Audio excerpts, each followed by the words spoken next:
estamos falando sobre a Constituição da Igreja Presbiteriana do Brasil.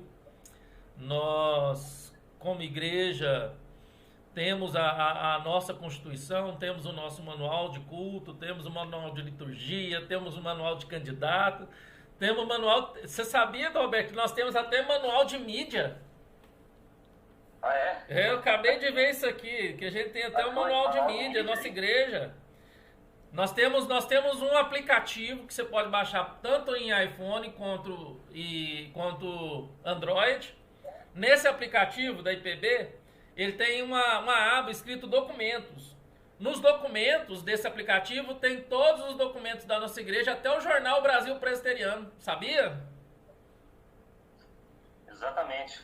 Aqui pra você ver, vou botar no início aqui que os irmãos que estão vendo também vão poder ver isso. Aí você baixa o aplicativo no seu celular ou no seu tablet. Aí tem as abas, né? A aba aqui na frente, você pode observar. Deixa eu trazer aqui para mais ou menos pro rumo aqui, ó. Aí tem Bíblia, a Bíblia revista e atualizada que nós usamos. Tem o jornal Brasil Presbiteriano com todas as informações. Tem as confederações nacionais, tem documentos, tem o programa Verdade e Vida, feito por Hernando Dias Lopes, o Inário Presbiteriano.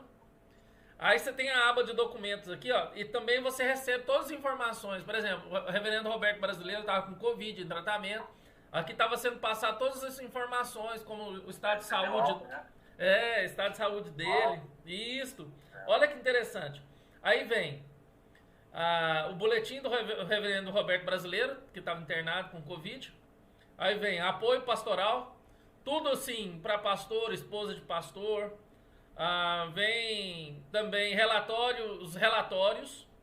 Vem o breve catecismo, catecismo maior, confissão de fé. Aí vem história da nossa igreja, vem liturgia, vem alguns artigos, né, feitos por alguns irmãos. Eu não vou ler aqui não. A IPB vem o Código de Disciplina, o comunicado oficial da IPB, tem assim várias coisas aqui, Constituição da IPB, com as emendas e a redação. Aqui a última Constituição, eu acho que essa aqui já é com as notas remissivas, eu não sei, mas depois eu olho. E o Manual de Identidade Visual. Aí você clica aqui, você pode baixar ou apenas visualizar no seu aparelho, né? Se você não quer... Aí vem toda a identidade visual da nossa igreja. Nós vamos falar um pouco sobre a sarça hoje, né? Aí tá aqui, ó. Tudo. Deixa eu voltar aqui. Pronto, aqui. Aí. Tá vendo? Exatamente, pastor. E tem também um outro aplicativo muito útil também, que os irmãos da igreja podem usar, que é o da Secretaria Executiva. Não sei se está dando para ver aí. Isso. Tá vendo? Uhum. Esse aplicativo é muito importante para quem quer conhecer as resoluções da igreja, quer conhecer o digesto, que é uma espécie de jurisprudência, né? Uhum. As decisões da comissão executiva. Aqui ele tem essa opção, inclusive os documentos mais importantes estão todos aqui dentro, certo? Manual presbiteriano, com a código de disciplina, com os princípios de liturgia, o estatuto da igreja presbiteriana, regimento interno, modelos para a igreja, modelo de estatuto para a igreja, tem tudo aqui, Inário, Bíblia, né? Inclusive o acesso ao site da IPB, que você acabou de usar. Então esse aqui meio que é um atalho lá, ele tem um portal da IPB também. E é de forma gratuita, né? Forma gratuita, a igreja fornece tudo isso. Você tem uma noção, Roberto, olha pra você ver que igreja... Eu passei por outras igrejas antes de vir para a IPB, você sabe disso, né? Meu histórico é Assembleia de Deus, Ministério de Anápolis, né? E quando eu era adolescente, fiquei até os 23 anos quando casei, e depois vim para IPB. Então agora eu tenho mais tempo de IPB do que eu tinha de Assembleia. Mas eu passei pela Vida Nova, passei pela fonte, passei Luz para os Povos, né? Eu nunca vi uma igreja tão transparente como a IPB. Né? Todas as decisões estão aí nesse aplicativo aí, né? O jornal está aí, o aplicativo que você mostrou, né? E é tudo assim aberto para qualquer membro da igreja ou quem não é membro poder olhar, ver o que é decidido, né? E isso é próprio, pastor, inclusive do sistema de governo da igreja. né? Talvez até seja um ponto que a gente vai conversar hoje aí, né? Nos primeiros artigos, que é o sistema presbiteral, né? Então, o governo é feito, né? Em assembleia, por presbíteros eleitos, né? Pastores que presidem conselhos, sínodos. Então, é um sistema de governo bastante democrático e que abre esse acesso, né, a todos os documentos, a todos os informativos, jurisprudência, resolução, decisões dos vários concílios da igreja, para todos os membros, para todo mundo ter, é aquela história, é aquela ideia, a Bíblia, o conhecimento da Bíblia é para todo o povo, né? É para toda a igreja, não é mais aquela leitura em latim que poucos entendiam lá na Idade Média, quando a reforma foi realizada, né, antes de Lutero ali. Então, hoje é uma igreja democrática, uma igreja que o sistema de governo possibilita a gente participar muito, né? Contribuir, ajudar, conhecer, fiscalizar, né? Então, isso é muito bom, é muito bom. Eu também tenho a mesma experiência aos 13 anos, pastor. Eu frequentava com a minha mãe, né? Nasci na Assembleia de Deus com a minha mãe, meus pais, e aí, aos 13 anos, eu visitei a igreja presbiteriana com um amigo, e depois disso eu não quis mais deixar. Fiquei lá e minha mãe falou, não, vai com Deus, meu filho, se é isso que Deus está te conduzindo, né? Minha mãe foi sábia também, eu acho que, e não se opôs em nenhum momento, e a gente foi, eu, meus irmãos, foi todo mundo, aí ficou minha mãe lá, né? Na igreja, mas nos apoiando, meu pai também. Inclusive era o pastor Eudaldo, pastor da igreja na época, lá ali no Maracanãzinho, presbiteriano ali. Foi o primeiro pastor da quarta igreja, o pastor Eudaldo. Foi o primeiro pastor, né? Pois é, então aí depois disso a gente foi conhecendo a igreja, foi caminhando, né? Depois fui eleito presbítero e fui conhecendo mais da igreja e fui me envolvendo mais. Enfim, bênção para minha vida, bênção para minha família. Agradeço muito a Deus. É exatamente nesse ponto que eu ia entrar, viu, Roberto? Você é presbítero em disponibilidade, exerceu, né, a função no conselho da igreja presbiteriana no setor universitário. Você foi presbítero também na igreja de Antioquia? A primeira eleição foi lá. Primeira eleição, você foi presbítero na Antioquia, depois... 2006, né? 2005. Entre 2005 por aí, eu acho que eu fui eleito na Antioquia. Depois, em razão de trabalho, concurso público, eu fui para Campo Grande, Mato Grosso do Sul, fiquei lá em disponibilidade. Depois fui para o setor universitário em Goiânia, em razão do trabalho. Então fui transferido, pedi a carta de transferência para o IPSU, e lá eu fui eleito novamente presbítero. Voltei para Anápolis, fiquei aqui no Orvalho, e agora estamos na quarta igreja. Amém. Aqui perto de casa, né? Mais um presbítero ajudando a gente aqui, graças a Deus, né? Inclusive tem um dispositivo, né, pastor, na nossa Constituição, que diz exatamente isso, né? Que uma vez presbítero, diácono, oficial da igreja, é para sempre. É, né? Para sempre. É porque é ordenação, né? Uma vez ordenado, não tem como reaver a ordenação, né? Apenas apenas você deixou a função do conselho, né? Que é por voto da igreja, né? Então, assim... Você deixou talvez o exercício ali, mas você continua no estado de presbítero, né? Então, você vai ser presbítero pro resto da vida. Então é isso aí, não tem pra onde correr, pastor. Não tem pra onde correr. Amar mas graças a Deus isso na verdade é um privilégio, né? Além de presbítero da IPB, que você é registrado, né, nos documentos da IPB como presbítero, né, você também é advogado, né, Roberto? Só para os irmãos entenderem aqui. Ah, sim. Eu sou formado bacharel em Direito, né? E aí eu sou oficial da reserva da aeronáutica, né? Eu servi 2 anos na área jurídica aqui na base aérea de Anápolis. Foi assim que eu saí da faculdade, mas antes disso eu advoguei um curto prazo de tempo. E depois passei em alguns concursos para escrivão, para oficial de justiça, do TRF1.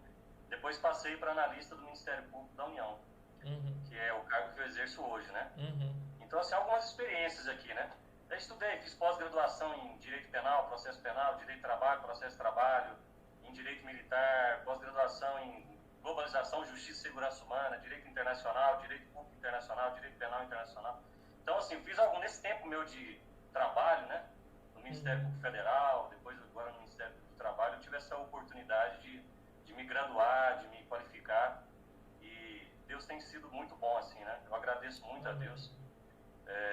E servir na igreja, né? E esse é o objetivo, né, pastor? A gente tem que usar aquilo que Deus tem nos dado para servir a igreja, com o nosso trabalho, com a nossa qualificação profissional, os nossos dons, talentos, né? Então, isso é bênção, né? São 3 motivos pelo qual eu quero que você faz parte dessas aulas, né? Quando você puder, tiver mais né? Vamos fazer, né? De acordo com as suas disponibilidades, porque apesar de ser presbítero, de ser líder de louvor, né? De ser advogado, né? De ser funcionário público federal, né? E também é pai e esposo, né? Então... Principalmente, né? Não podemos, né, exigir muito de você. Faz quase um... dá uma banda, né? Dá uma banda aqui. Eu tô vendo se sai algum músico aqui também pra... já sei, o Matheus já tá encaminhado na bateria. Ele ama a bateria, né? Ele ama a bateria. E tem assim, e você gosta também da Constituição, você entende da Constituição, nós já conversamos um pouco, né? E você é um bom leitor, então você conhece a Constituição. Por isso que essa aula vai ser muito boa hoje, né? Apesar que nós vamos dar só 2 artigos, eu vou até fazer a transição aqui para que os irmãos possam ver pelo celular a projeção, né, do template. Então, já fiz a transmissão, tá aqui Constituição da IPB, com a minha tela de em cima e a do Roberto aqui embaixo, né? Então tá aí, Constituição da IPB. No domingo passado a gente falou um pouco sobre essa história da Constituição, né, Roberto? Você pôde perceber lá, falamos aí, né, que de início a gente usava o livro de ordem que veio dos Estados Unidos com os missionários norte-americanos. Depois esse livro de ordem foi traduzido, né, por um pastor,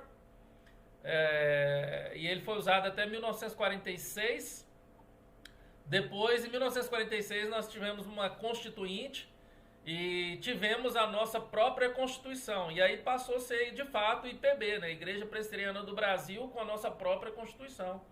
E se eu não me lembro, agora se não me fala em memória, porque é tanta informação na cabeça, e essa fez parte da aula passada, e agora eu estudei para essa aula agora, se não me fala em memória, em 1950 teve uma outra revisão na Constituição.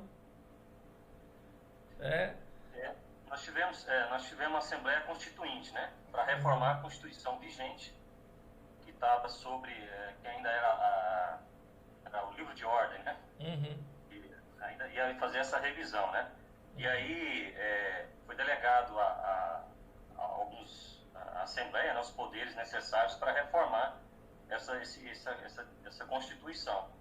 E eu acho que isso aí ocorreu foi a partir de uma reunião ordinária de 1946. Foi que decidiu convocar e instalar uma Assembleia para reformar a Constituição vigente. Aí em 1950 que foi votado, né? Que entrou em vigor, foi promulgada a atual Constituição, Minas Gerais, né? Então, acho que no alto do Jequitibá. E foi esqueci o nome do pastor, que foi o jurista que elaborou? O Benjamin Moraes Filho. Benjamin Moraes Filho era pastor da Igreja Presbiteriana de Copacabana, foi pastor lá, né? Jubilado, inclusive, né?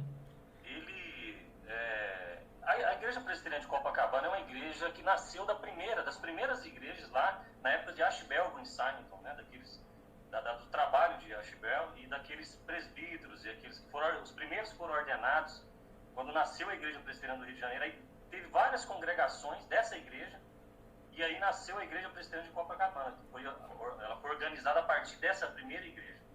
Muito antiga, né? E o Benjamin Moraes Filho, pastor da Igreja Presbiteriana de Copacabana, no Rio de Janeiro, foi quem promulgou, fez os estudos preparativos, ajudou, contribuiu com isso aí, e promulgou a Constituição da nossa igreja de 1950, que até hoje, inclusive, está vigente, certo? Eu estava dando uma olhada na história, algumas coisas da história, e eu assim, o tanto que a igreja presbiteriana teve pessoas que ajudaram a construir o Brasil, né? Através de escolas, né? Escolas e hospitais, né? Como você vê o Hospital de Rio Verde, o Hospital de Anápolis, escolas espalhadas no Brasil todo, universidade, Escola Mackenzie, Universidade Presbiteriana Mackenzie, né? E hoje nós temos 2 pastores presbiterianos no governo, né? Nós temos aí o pastor André, que é ministro da Justiça, né? E nós temos aí o Milton Ribeiro, que é ministro da Educação. 2 pastores presbiterianos que são ministros, né, nesse governo. Né? E a gente olha para o passado e vê a influência dos irmãos, tanto né, dos irmãos da IPB, pastores, presbíteros, né, diáconos, quando nós olhamos hoje para o presente e vemos a influência de nossos irmãos, né? Que maravilha! Exatamente. Essa aí é a ideia de que essa cosmovisão cristã, ela é para a vida, né? De que ela não fica trancada nas 4 paredes de um templo, né? Uhum. Mas ela é para a vida, ela é para o trabalho, ela é para a família, ela é para as instituições, no sentido não de proselitismo, né? Uhum. A gente não quer dizer que você não vai ser prosélito, querer descer goela abaixo, insistir na conversão do mundo, não é essa a ideia, né?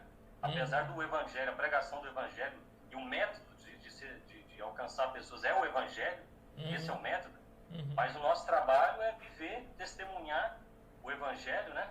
E impactar vidas com a beleza do evangelho, né? Testemunho. E tanto um como o outro tem feito um excelente trabalho, né? Que maravilha isso. Para honra e glória do nosso Deus. É a puridade, enfim, o exemplo, né?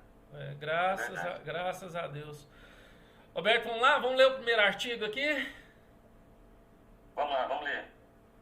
Vou abrir aqui, passar aqui para os irmãos também, né? Eu coloquei aqui aqui apenas uma introduçãozinha.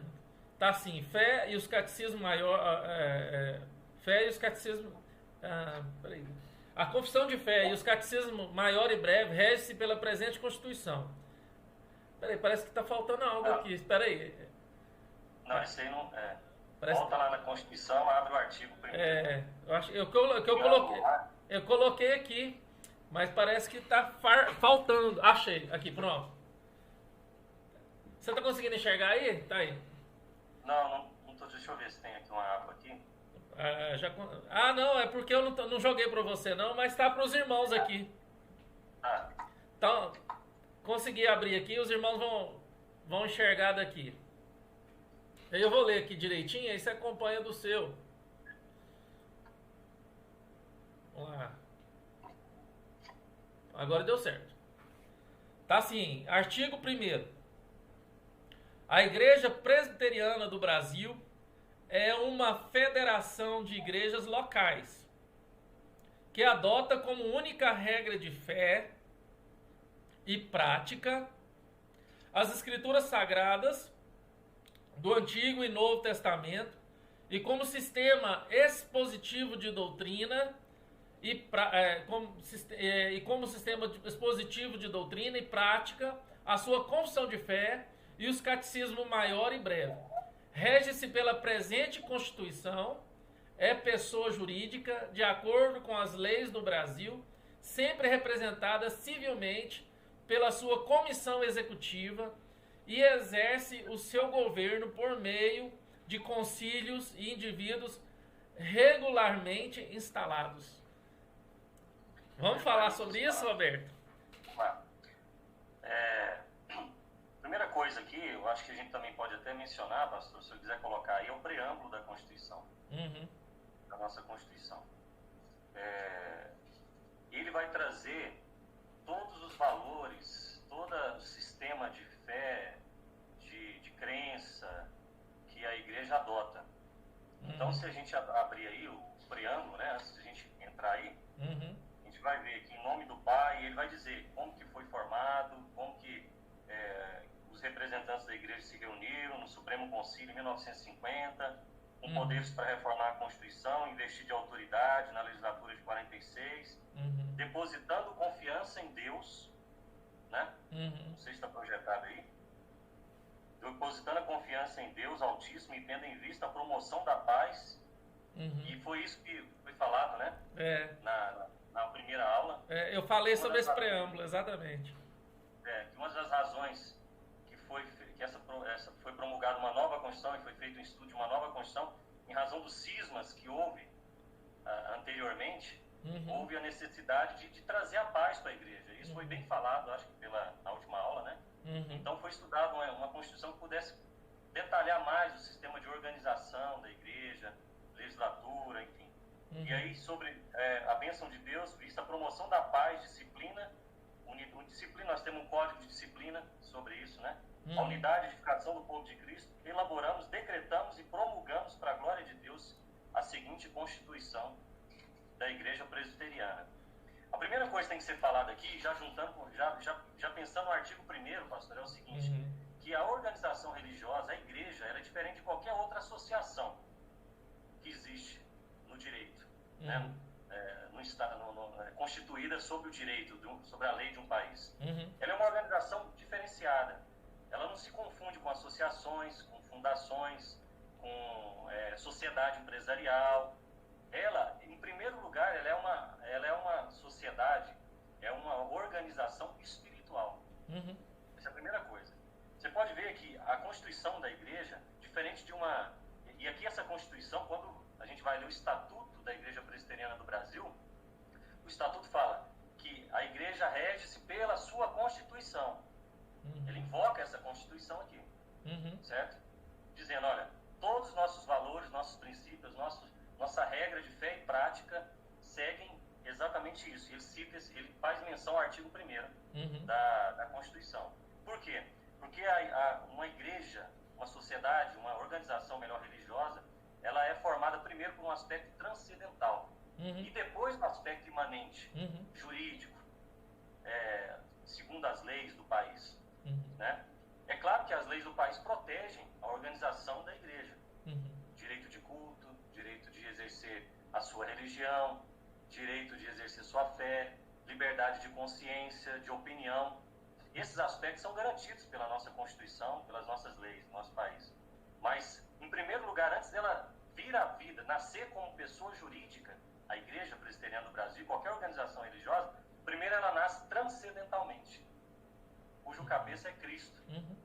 Cristo Jesus. Até tem um versículo, né? A gente vê lá, o marido é o cabeça, o versículo, né? Filipenses ou Efésios? O marido é o cabeça da mulher, Cristo como Cristo é o cabeça da igreja. Como Cristo é o cabeça da igreja. Quer dizer, o sistema de governo, quem comanda, quem dirige a igreja é Jesus Cristo. A igreja, ela nasce primeiro sob uma constituição espiritual, sobre um fundamento transcendental, de fé, de crença. É por isso que o artigo 1º, não sei se está projetado, ele fala, ela é adotada, a Igreja Presbiteriana é uma federação de igrejas locais. Ou seja, várias igrejas estão debaixo de um presbitério, o presbitério trabalha de um sínodo e o sínodo está no Supremo Conselho. Então, várias igrejas, uma federação. Igrejas espalhadas por todo o Brasil sobre esse governo. E adota como única regra de fé e prática, veja, adota como regra de fé e prática. Não é aqui dizendo, não, nós somos uma sociedade de bairro que queremos melhorar a rua do bairro, melhorar a iluminação do bairro. Ou então uma sociedade empresarial que visa o lucro. Nosso objeto, nossa busca é por fabricar telha e ter lucro. Não é isso não. Adota como regra de fé e prática as escrituras sagradas do Velho e Novo Testamento e as confissões de fé. Então percebe que ela já nasceu. A igreja já existe. A Constituição está aqui dizendo aquilo que já existe. Irmãos reunidos fazem uma assembleia, elaboram uma ata de constituição de uma comunidade, de uma igreja local. Ali a igreja já existe, como corpo de Cristo. Ela já existe, ela já está ali, já nasceu. Né? Aí depois disso é que vem o registro desse estatuto no cartório de pessoas jurídicas e aí dá vida jurídica, né? Segundo as leis do país, para aquela organização religiosa. Isso é muito importante, né? Porque é isso que diferencia a igreja de qualquer outra associação. Inclusive o nosso Código Civil, quando foi promulgado em 2002, houve muita discussão sobre isso. Não sei se você lembra, pastor, que queriam colocar a igreja a semelhança ao pé de igualdade com as associações. E a igreja não é uma associação. Então criou-se um dispositivo específico, dizendo que a igreja vinha num parágrafo exclusivo, dizendo que a organização religiosa, o Estado não poderia intervir, ela teria que sim registrar seus estatutos mas seria uma organização independente, segundo a Constituição, liberdade de culto, liberdade de fé e tal, colocando, separando ela dessa ideia de associação. Então, essa é a primeira coisa que eu ressaltaria aqui no artigo 1º. Né? Além desse sistema de governo, federação de igrejas locais, essa forma de organizar a igreja, tem essa questão da regra de fé e prática das escrituras sagradas do Velho e Novo Testamento, como sistema expositivo de doutrina e prática. Roberto, não sei se você sabe, tanto os presbíteros, que na igreja da presbiteriana tem dois tipos de presbíteros, né? Tem um presbítero presbítero regente, docente e o regente, né? Tanto na ordenação do presbítero regente quanto na ordenação do presbítero docente ou de qualquer membro da igreja, né? Você faz um voto solene de ser fiel às escrituras e de ter essas escrituras como regra de fé e prática, e também ter como uma forma de delinear sua prática, sua doutrina prática, através da confissão de fé e do catecismo maior e do breve catecismo. Todo membro da igreja. Pastor, o senhor falou na última aula uma coisa muito interessante. O senhor falou assim, nós temos aqui uma doutrina, né, que foi sistematizada pelos catecismos, certo? São símbolos da fé. Não é a regra de fé e prática, mas é um sistema de crença, de fé, né, fiel às escrituras, que nos ajuda a compreender doutrinas e coisas, às vezes, difíceis das escrituras. O senhor falou uma coisa interessante na aula passada, que a gente quer inventar a roda, sendo que ela já foi inventada. Ou quer reinventar, melhor. Reinventar a roda. Mas a pergunta que eu faço, quantos de nós já lemos os catecismos?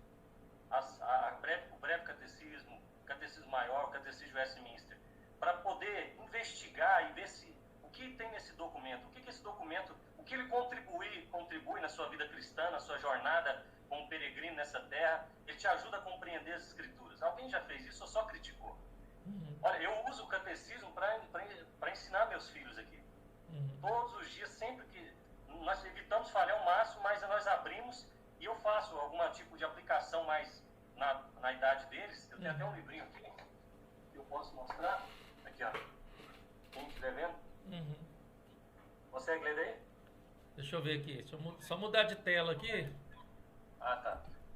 Pronto. Agora eu tô vendo. Aí. Breve Catecismo de Westminster ilustrado. Ilustrado. Que maravilha, Roberto. Aí, meus filhos, eu pego isso aí e vou passar para eles. Por quê? Qual o fim principal do homem? Quem é Deus? Né? Como Deus se comunica com o homem? Né? Como que Deus opera a salvação na vida do ser humano e tal? Tudo isso são doutrinas, né, da salvação, da fé, da Bíblia, que são assim, base para a gente ter um alicerce sólido. E a gente às vezes nega esse documento. E ele nos ajudaria muito a ter até paz dentro da igreja. E esse documento que a IPB adotou como símbolos de fé, esses documentos, eles não nasceram de uma hora para outra, eles não foram feitos de qualquer jeito, né, Roberto? Foram mais de 200 teólogos, se não me engano, que se reuniram, homens assim, apaixonados pela Bíblia, piedosos, num momento histórico assim que havia muita discussão sobre isso, né? Então, assim, é um documento que tem muito crédito, muito respeitado, adotado por muitas igrejas históricas, né? E que nos ajuda demais. A gente, por exemplo, você pega assim, qual o fim principal do homem? Olha a primeira pergunta. Qual o fim principal do homem? Meu Deus do céu, essa pergunta, ela traz na sua bagagem, assim, qual é o significado da existência? De onde a gente veio? Para onde a gente vai? Só numa pergunta só. E o interessante do catecismo, do nosso catecismo, e tem outros catecismos, de Heidelberg, Dort, né? Os cânones de Dort. Então, assim, quando você pega esses catecismos, eles vão destrinchando a ortodoxia, a doutrina, né? eles vão destrinchando e vão te ajudando e vão te facilitando a compreensão de temas difíceis, né? E ainda te dá um juízo crítico. Melhor ainda para você poder fazer uma alta análise, alta avaliação, julgar várias doutrinas que passam, né, nesse mundo hoje.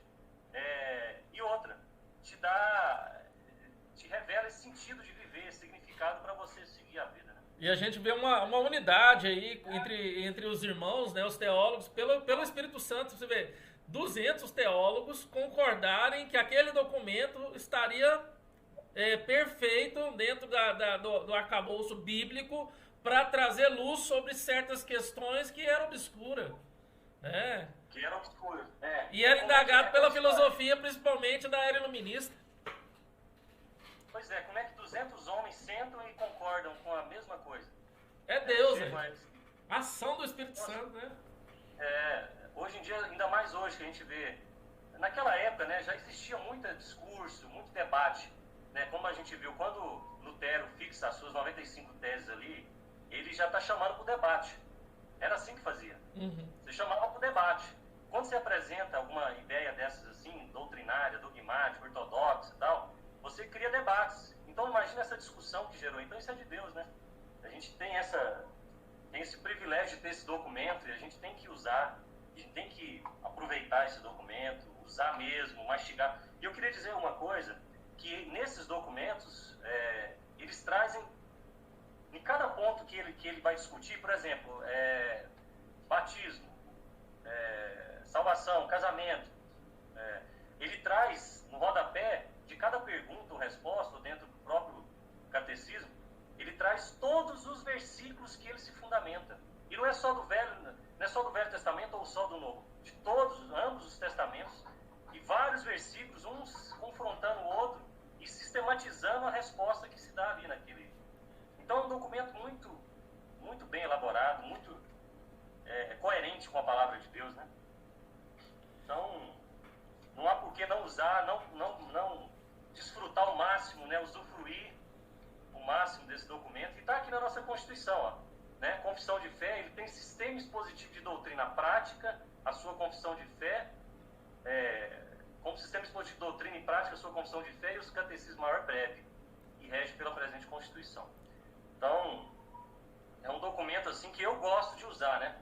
Imagina, toda vez que você vai dar uma palavra, alguém te chamar, fala sobre isso. Você abriu o catecismo, né? Você abre o catecismo aqui, já pega aqui, vou falar aqui, deixa eu ver, catecismo, vou falar aqui sobre juízo, né? Eternidade, não sei, santificação. E você se depara aqui com mais de 30 referências bíblicas, a explicação do que é santificação, né? Justificação, santificação, redenção. Ora, calma aí, já te deu mais do que meio caminho andado para você, só pela Deus te inspirando, te alegrando, te apaixonando naquela palavra, para você expor as escrituras com paixão, com temor, com vida, né? Então, por isso, essa ideia do sacerdócio também, né? Eu fico assim, eu sou muito apaixonado por essas coisas, sabe, pastor? Eu, quando vejo a palavra de Deus, nada me emociona mais, nada me mexe mais comigo do que a palavra de Deus. Amém. Inclusive o aspecto normativo, né, que é o que nós estamos falando agora. Esse aspecto regulamentar, porque eu vejo a beleza, a seriedade, o comprometimento de homens e mulheres também, né? Porque a gente tem que pensar o seguinte, que cada homem aqui que se reúne para poder elaborar essa Constituição, tem uma mulher piedosa e sábia, apoiando e dizendo, não, vai. Exatamente. Eu te apoio, eu oro por você, eu estou com você. Ai de nós, se não fossem as nossas mulheres, nossas esposas, os nossos familiares, os nossos entes queridos. Então, isso aqui é um complexo. Existem famílias reunidas por trás desse documento, que envolve esse documento, né? Então, é algo que assim, me emociona. E eu vejo o documento tão bem escrito, tão bem elaborado, tão assim, ao mesmo tempo tão piedoso. Eu acho que é algo que a gente tem que valorizar, né? É uma coisa que sempre precisamos despertar no coração da igreja. Principalmente agora, nesses últimos tempos, nesses últimos anos, que está existindo um êxodo das igrejas pentecostais e neopentecostais para as igrejas reformadas. E nós precisamos mostrar isso, nós precisamos atentar para isso. Interessante. Na década de 80 houve o inverso. Na década de 80, o pastor Ageu fala isso. inverso, né?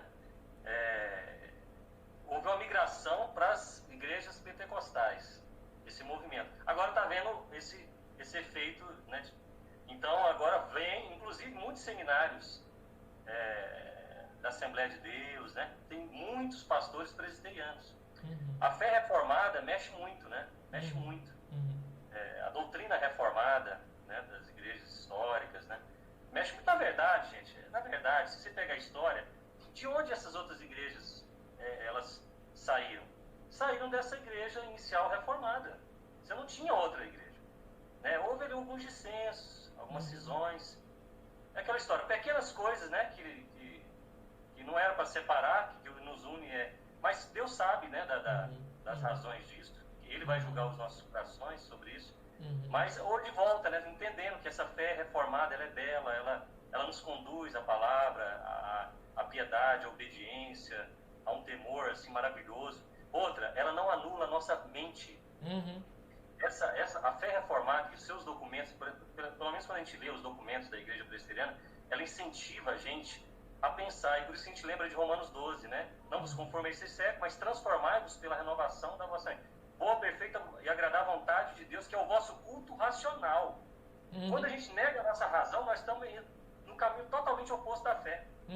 E isso aqui não é tirar a nossa integralidade como ser, mas é afirmar a razão como elemento de Deus para nos levar da fé também, para nos mostrar Ele, para nos apresentar Ele. A fé não anula a razão.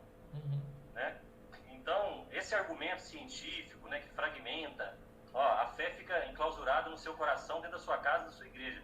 Aqui, a academia é feita para ciência, não sei o que. Não, Deus é tudo em todos. Né? O diabo é o diabo de Deus, já dizia C.S. Lewis. Então, essa integralidade de vida, essa paixão, esse pulsar. Né? Então, quando você lê os documentos, é o que eu falo. Eu sou assim, né? Eu me lembro.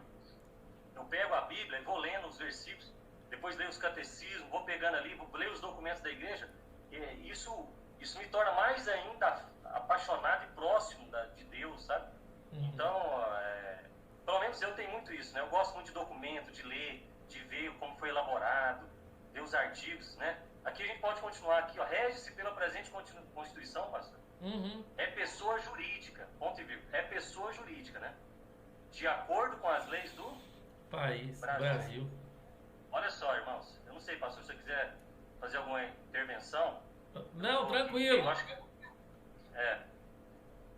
Então aqui, rege-se, é pessoa jurídica de acordo com as leis do Brasil. Quer dizer, aqui entra o Estatuto da Igreja.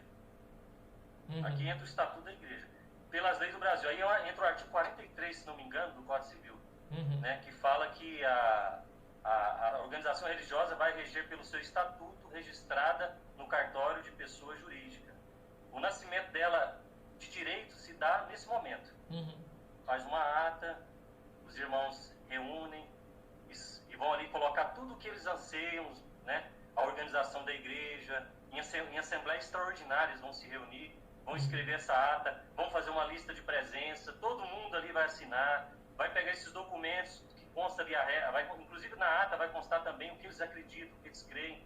E isso vai fazer a projeção para o próprio estatuto da igreja que vai ser escrita. O estatuto é muito parecido com a nossa Constituição. O estatuto de toda a igreja é muito parecido com a Constituição da igreja e com o estatuto da IPB. Evidentemente, é uma federação de igreja. Ninguém pode discrepar. O sistema não é psicólogo. Tem alguns sistemas, né, que cada um vai para um lado e tal. Não. Esse segue uma linha doutrinária muito firme.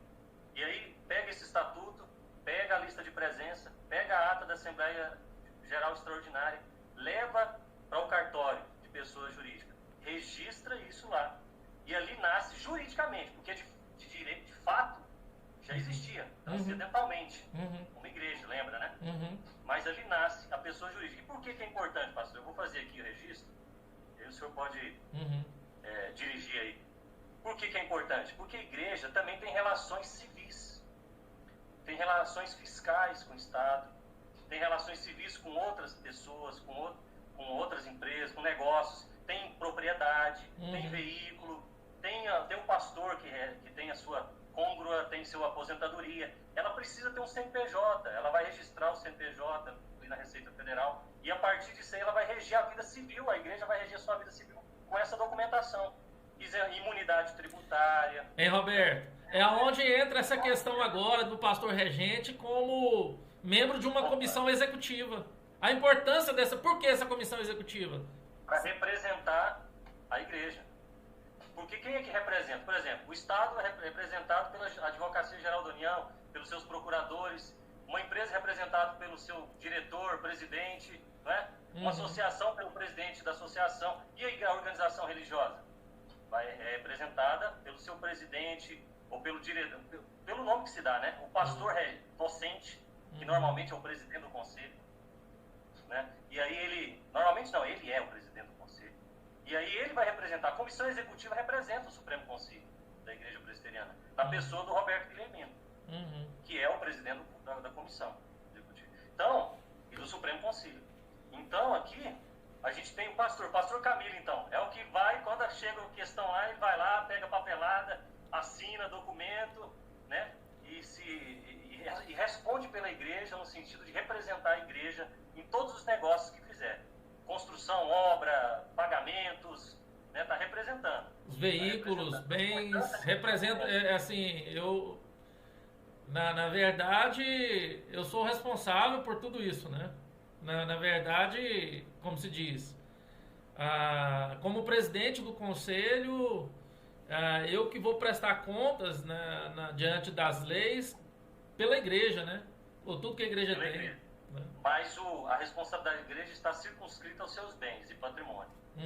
O presidente só responde se ele extrapolar o exercício das suas funções constitucionais, estatutárias da organização religiosa.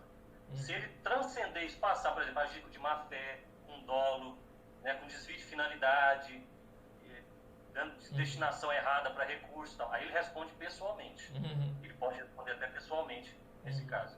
Mas fora isso, né, no limite do patrimônio e tal. Então, mas o pastor representa. Ele é a cara, ele chega lá, não sou pastor, eu que represento a igreja. É preciso comprar uma Kombi, ou consertar a Kombi da igreja. Né? O câmbio quebrou ali, o câmbio, né? Então, consertar. Quem é que vai pagar? Quem é que vai assinar o documento aqui? Não. Então é o representante. O pastor. Então, olha a importância desse documento, né? Da gente fazer esses registros. Imagina, irmãos, isso tudo é tão importante, né? Para que a igreja vá bem, para que a igreja possa prestar o culto de uma forma ordenada, tranquila, organizada, para que os irmãos que ali, os membros, né? Os visitantes, chegam e falam, não, a igreja é organizada. Esse momento é um momento que tem liberdade. Não é aquela coisa que você vai chegar ali, não sabe onde você está reunindo, o prédio não sabe se é de quem, e aí aquela confusão. Né? Uma coisa que tem que deixar claro aqui, pastor, é que a liberdade de culto, de religião, né, existe para qualquer indivíduo. Não é só para uma organização religiosa. Mas a organização religiosa, ela quando vai se reunir coletivamente, em culto, em prédio, se organizar, é importante esse estatuto. Ela continua tendo as mesmas garantias, mas ela só tem essa garantia, liberdade de culto, de reunião, de expressão da fé, como igreja, como organização religiosa, se ela fizer esses documentos. Certo? É diferente, eu estou falando aqui, é diferente você estar reunido em casa, um grupo, esse já tem por si só. Mas como organização religiosa, pessoa jurídica, ela precisa dizer para o Estado, o que você é?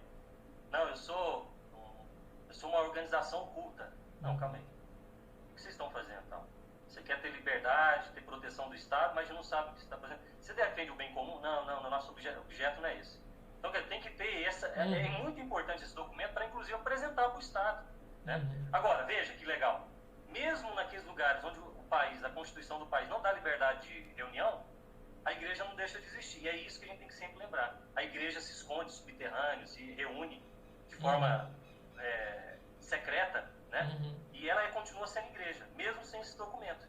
Porque a igreja, ela é transcendental. Mas, voltando para o nosso caso, ela tem esse documento para ter essas garantias também das leis do país.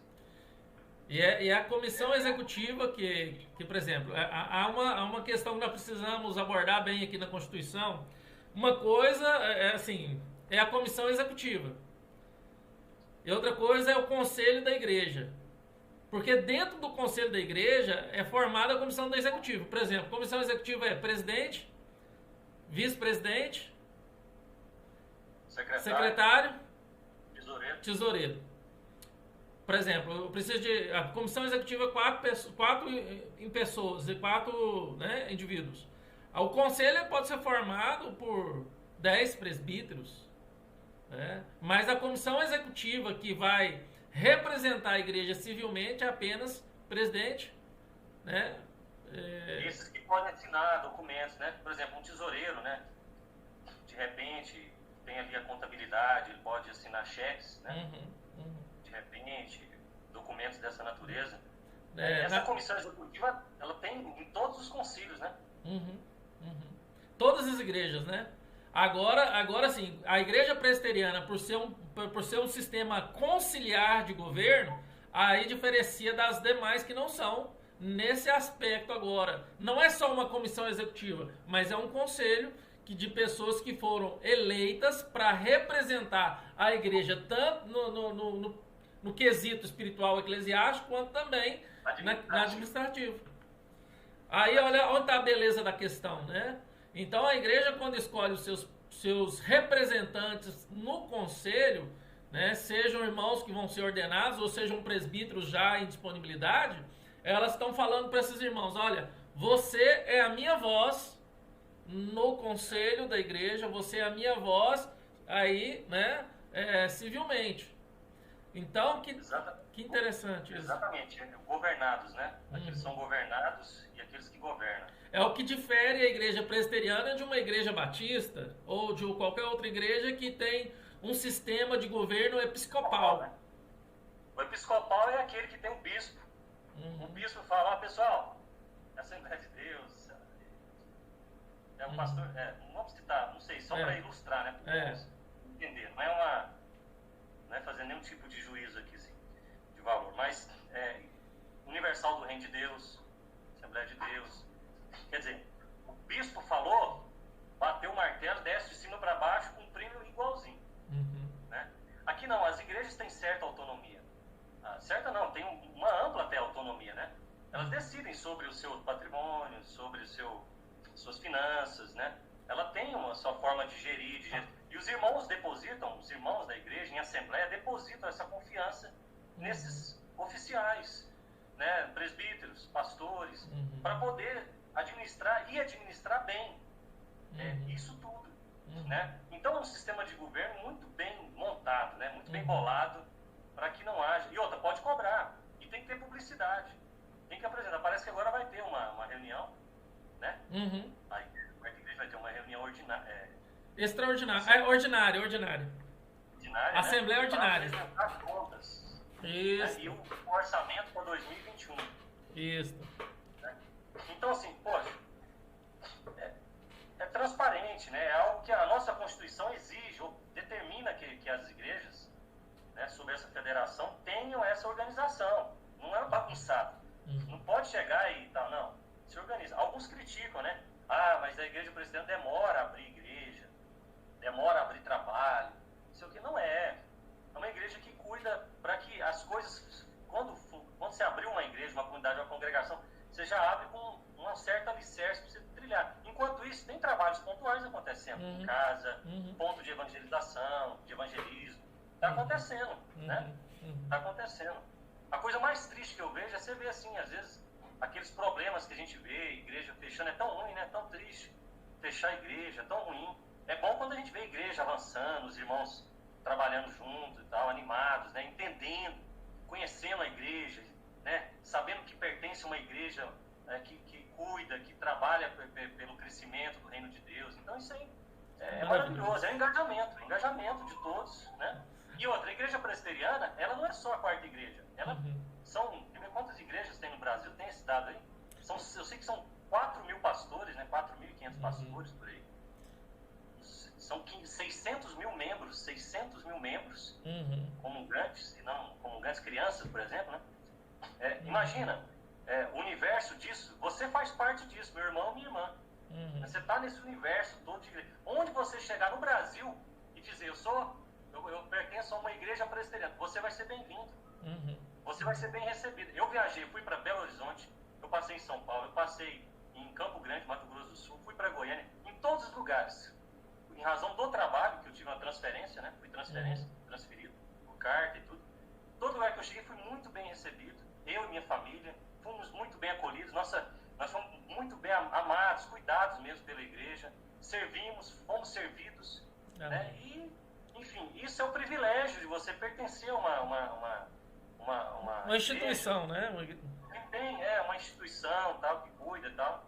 Então, muito bom, né? Roberto, para a gente finalizar esse primeiro artigo, né? Termina assim, né? Essa comissão executiva, né? E exerce o seu governo por meio de concílios e indivíduos regularmente instalados. Quer dizer, é algo, por exemplo, se eles estão ali porque houve um processo para que eles estivessem ali. Exatamente. Não isso, e aí entra uma questão, a assembleia, né, da igreja, os irmãos indicam, o conselho avalia, olha se, né, aquela pessoa indicada tem esse perfil bíblico. É exatamente aí essa avaliação, Roberto, que eu queria falar. Por exemplo, a igreja indicou um camarada. Essa avaliação, ela é uma avaliação bíblica e constitucional. Peraí. Se a pessoa foi indicada para presbítero, o que a Constituição diz sobre essa pessoa? Né? Aí a igreja, o conselho, né, vai avaliar se essa pessoa tem os requisitos bíblicos e constitucional. Condicional. Ou seja, aquilo que a Bíblia fala, né? Não é dado a vinho, marido de uma só mulher, sabe educar bem seus filhos e tal, né? Temperante, enfim, alguns requisitos bíblicos que são a base para aqueles que se dizem parecer com Jesus, né? Querem seguir essa fé. E os requisitos constitucionais, né? Que são aqueles que você tem que passar. Tem um versículo que eu estou até procurando ele aqui, versículo de um artigo da Constituição, e eu acho que ele está aqui, pastor, dá para a gente encerrar com ele, sei que já o tempo está avançado, mas ele traz exatamente isso. É a vocação subjetiva e a confirmação objetiva. Deixa eu ver se eu acho o versículo aqui. E aí eu posso pedir para colocar aí. Aqui, ó, artigo 28. Por gentileza, pastor. Artigo 28? Constituição, tá? Ah, tá. Deixa eu abrir aqui. Só um minuto. Artigo 28.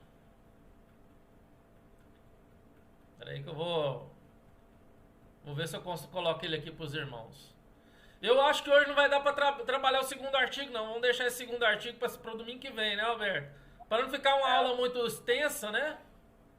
Verdade. Capítulo 28.